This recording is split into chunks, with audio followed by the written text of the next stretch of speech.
En este caso les voy a mostrar cuáles fueron los resultados de la red de evaluación de híbridos de maíz en lo que es en el centro norte y oeste de Buenos Aires. Estos son los puntos donde estuvieron los ensayos, ¿sí? La red está compuesta actualmente por 15 localidades, distribuidas de esa manera. Ahora sumamos un punto en La Pampa y otros 3 puntos más en Buenos Aires. Se suman Lincoln, Chivilcoy y San Pedro. Sumamente importante nombrar al grupo de trabajo, ¿sí? En cada localidad. De la experimental de Pergamino, los responsables del ensayo son Daniel Presel y Roberto Lorea. En San Antonio de Areco, en microparcelas, los responsables son exactamente los mismos. En macroparcelas está Fernando Museñez con Fernando Jeque. En Chacabuco se encuentra Facundo Fernández, Roberto Lorea, Norberto Bresano. En Colón, Gustavo Ferraris. En Junín, María Paula Melili y Guadalupe Tellería. En Bragado, David Melión. En Bolívar, Gonzalo Pérez. En la Chacra Belloc, Carolina Stelrich. Esta chacra pertenece al ministerio, es la única integrante que no pertenece a INTA. De 9 de julio se encuentran, los responsables son Luis Ventimiglia y Lisandro Torres Baudrix. En Rojas, perdón, se me tapa esto. En Rojas está Juan Lisa, bueno, en General Villegas lo llevamos dentro del grupo de producción agrícola y gestión ambiental. En Trenquelauquen, Rubén Álvarez y Juan Cristo. En Pehuajó, bueno, en Tejedor, lo lleva adelante el sitio Álvaro Pereiro de la agencia de Pehuajó. En Bedia, Alejandro Signorelli, que bueno, ahora es el jefe de la agencia de Junín, pero también lo sigue en Bedia. Y se suman Lincoln con Malena Ferro, en San Pedro Patricio Ross, en Chivilcoy Antonio Martín, y en La Rudé va a estar el ingeniero Cristian Álvarez. Bueno, agradecimiento a las empresas también que forman parte de la red y que hacen posible que se lleve adelante la red. Son 393 participaciones en maíz de primera y 173 en maíz tardío. Las empresas son ACA, Advanta, AFA, AGESID, AIJ Agro, Albert Semillas, Argenetics, Argencid, Bayer, Monsanto, Brevan, Don Mario, Forratec, Illinois, KWS, La Tijereta, Limagrain, Macroseed, Nidera, Nord, Nucid, Pioneer, Soitech, Steen, Sursen y Syngenta. Bueno, a modo de describir cómo fue la campaña pasada, la 19-20, el rango de precipitaciones en las localidades estuvo entre 400 y 900 milímetros de octubre a marzo. Esto da una idea de que, bueno, es bastante variable el clima a lo largo de toda la red. También algo que merece destacar y de lo que estuvo hablando ya Miriam, fíjense que este es el contenido de fósforo en el suelo, una cuestión muy preocupante en lo que es a nivel nacional, ¿no? Cómo sigue bajando los contenidos de fósforo de los suelos. Fíjense que de todas las localidades de la red hay una sola localidad por encima del umbral, que es Bragado. El resto de las localidades están con la gran mayoría con menos de 10 partes por millón, y entre 10 y 15 hay 4 localidades. Así que es realmente preocupante cómo estamos perdiendo fósforo en los suelos en la Argentina. La materia orgánica, ¿sí? El rango estuvo entre 2 y 3,5%. En general son valores aceptables, pero bueno, habría que relacionarlo con la textura como para determinar un poco lo que es la calidad de sitio. Los tipos de suelo, hay 3 tipos de suelo, son los que predominaron, son argidoles típicos, apludoles típicos y apludoles énticos. Obviamente que los apludoles énticos más asociados al oeste, los típicos en lo que sería el centro-oeste y los argiodoles más en el norte y noreste de la red. Siembra de maíz de primera estuvieron entre el 21 de septiembre y el 31 de octubre, que son 15 localidades, y hubo 9 localidades de maíz tardío, y la fecha de siembra ya ahí es más acotada, entre el 28 de noviembre y el 13 de diciembre.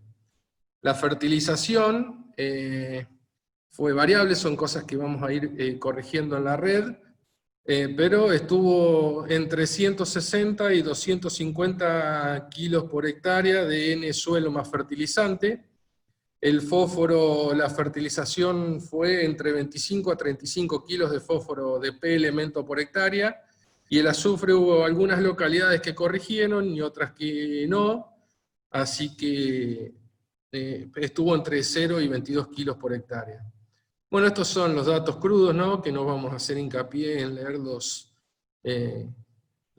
textualmente, pero bueno, hacemos un breve resumen de qué fue lo que ocurrió. En lo que es maíz de primera, ¿sí? Estos fueron, lo que vemos en el gráfico es el porcentaje respecto de la media de la red, así como Bolívar, Sada, San Antonio, Areco, Macro, Chacabuco, Rojas, Trenquelauquen, 9 de Julio, San Antonio, Areco, Micro y Pergamino estuvieron por debajo de la media, Villegas, Tejedor, Bragado, Colón, Belloc y Junín por encima de la media, siendo Junín y Belloc un rendimiento destacado por sobre el resto.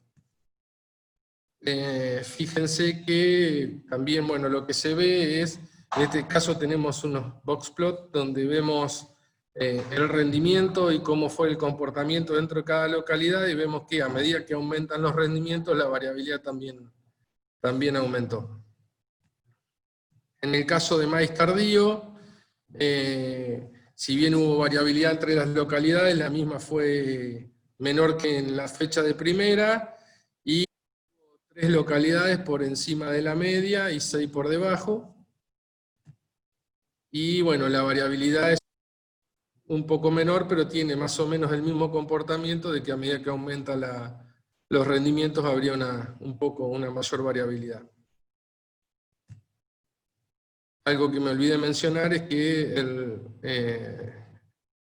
rendimiento medio, bueno, está acá, el rendimiento medio de lo que es maíz de primera, tenemos en la primer par de barras, en azul el rendimiento promedio del maíz de primera, que fue unos 12.200 kilos, el maíz tardío en promedio en todas las localidades estuvo en 11.500, o sea, unos 700 kilos menos. En los que son los máximos hubo muy poca diferencia, menos de 60 kilos de diferencia. Sí, lo que hay una gran diferencia en los que son los pisos de rendimiento. Mientras en maíz de primera los rendimientos mínimos estuvieron en 5.800 kilos, en maíz tardío los rendimientos mínimos estuvieron en unos 2.500 kilos más, que está alrededor de 8.300, 8.400 kilos. ¿Cómo influyó la fecha de siembra en las localidades donde estaban las dos fechas de siembras? En el caso de Bragado, de Rojas, Bragado y Tejedor, el maíz de primera rindió menos que el maíz tardío, ¿sí? En Villegas, 9 de Julio y Trenquelauquen el rendimiento fue mayor de maíz de primera, pero esta diferencia fue menor a 500 kilos. Y en el caso de Pergamino y Belloc, la diferencia, o sea, el rendimiento de maíz de primera superó a maíz tardío en 1.250 y 1.500 kilos respectivamente, siendo bastante mayor la diferencia, ¿no? Bueno, después lo que hicimos es, agarramos el caso de los maíces de primera, todos los materiales que estaban en al menos 9 de las 15 localidades, y tratamos de construir y ver el comportamiento en función de un índice ambiental, ¿sí? El índice ambiental incluye, en función del promedio de cada localidad, se colocan en el eje de las X el promedio de la localidad, y en el eje de las Y se pone el rendimiento de ese híbrido en esa localidad. Entonces, y después se evalúa la pendiente. Cuando la pendiente es igual a 1, quiere decir que el híbrido se comporta igual que el promedio en todos los ambientes. Si la pendiente es mayor a 1, quiere decir que es un híbrido que se adapta mejor a los mejores ambientes, y con la pendiente menor a 1 es un híbrido que se adaptaría mejor a los ambientes un tanto más restrictivos. Bueno, este material les va a quedar a todos ustedes para que lo puedan consultar. No voy a hacer una mención de cada uno de los materiales, pero fíjense que de esta manera se construyen ese valor dependiente. ¿Sí? Y bueno, acá están. Están en la tablita están ordenados en función del promedio de cada híbrido a lo largo de las 9 o 15 o la cantidad de localidades que hayan estado. Y a su vez tienen al lado del promedio cuál es el comportamiento en función de la pendiente. En este gráfico y en el gráfico de la derecha lo que estamos viendo es, perdón, lo que estamos viendo es que nosotros perdón, la línea punteada es el valor de 1 dependiente, ¿se acuerdan lo que habíamos visto en el gráfico anterior? Y a su vez, en la barra vertical, o sea, en la línea vertical, lo que vemos es el promedio de todas las localidades, el promedio de la red de todos estos híbridos en todas esas localidades. Entonces lo que podemos decir es que los híbridos en el cuadrante superior tienen un buen valor de pendiente y a su vez tienen un rendimiento medio alto, por lo tanto serían híbridos para los mejores ambientes. Y los que se encuentran en el cuadrante serían híbridos para los ambientes, o sea, en este cuadrante, y a su vez, cuanto más cerca del origen mejor, son híbridos que se adaptarían a ambientes un poco más restrictivos. Esto para maíz de primera, también lo hicimos para maíz tardío, para todos los híbridos que estaban también en más del 60% de la red. Y bueno, un poco para les traigo cómo fue el comportamiento de todos estos materiales que probamos en General Villegas y cómo fue la humedad. Entonces tenemos en las barras azules el promedio del híbrido, y a su vez los puntitos rojos son la humedad. Vemos en el eje Y primario tenemos rendimiento, en el eje Y secundario tenemos el porcentaje de humedad, entonces es un buen parámetro ver cómo rinden y cómo fue la humedad a cosecha. La cosecha de este ensayo fue los primeros días de abril, la primera quincena de abril. Esto es para maíz de primera. Para maíz tardío el rendimiento la fecha de cosecha fue el 26 de junio, y también tienen las barras azules del rendimiento promedio de los materiales, y los puntitos naranjas en este caso son la humedad que tenían a la cosecha. Algo que hice fue agarrar el comparativo del 2018 y comparar los 10 mejores rendimientos con el comparativo del 2019. En el caso de maíz de primera vemos que hay 3 materiales que están en los primeros 10 en la campaña 18-19 y que se repiten entre los primeros 10 en la 19-20.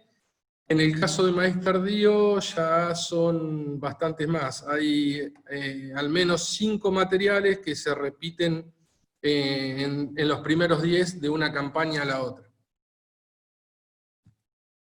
Bueno, algunas consideraciones para quien... en breve está saliendo el informe de la red con todas las localidades y demás.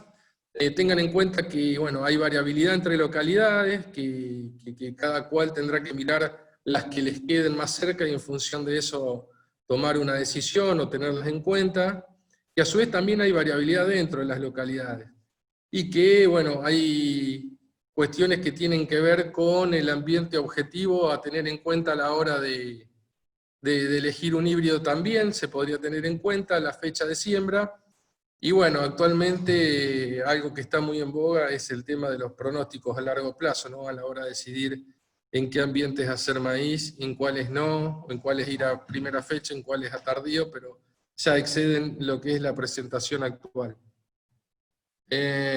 Bueno, como les decía, de la red hay informes individuales también, que se informan otras variables. Ahí ustedes tuvieron, yo les mostré cuáles eran los responsables de cada localidad, les pueden escribir a ellos para que le informen, para que le pasen los informes parciales donde se evalúan otras variables, y nada, la idea es que para la campaña que viene incorporarlas como protocolo de la red. Esta red es el segundo año, o sea, tiene 2 años, por lo tanto, es el primer año de la red.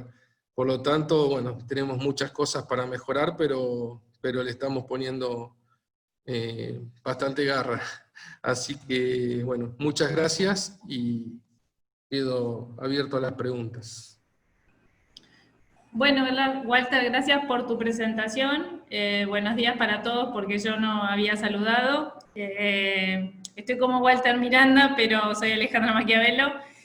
Walter, acá me dejaron una pregunta que dice: ¿qué tecnología usaron para maíz temprano y maíz tardío en cuanto a densidad y ajuste de nitrógeno? Bueno, un poco lo que es, en el caso de General Villegas, lo que es fertilización, se pusieron 130 kilos de monoamónico y se corrigió a 200 kilos de N. Pero, y la densidad se usaron alrededor de 78.000 semillas de primera y alrededor de 68.000 de tardíos. Pero en la red esto fue bastante variable, digamos. Así que hubo localidades donde corrigieron a 150 y otras localidades hasta 250 DN, y el fósforo, como comenté, estuvo entre 25 y 35 kilos por hectárea de P elemento. Así que, bueno, un poco eso.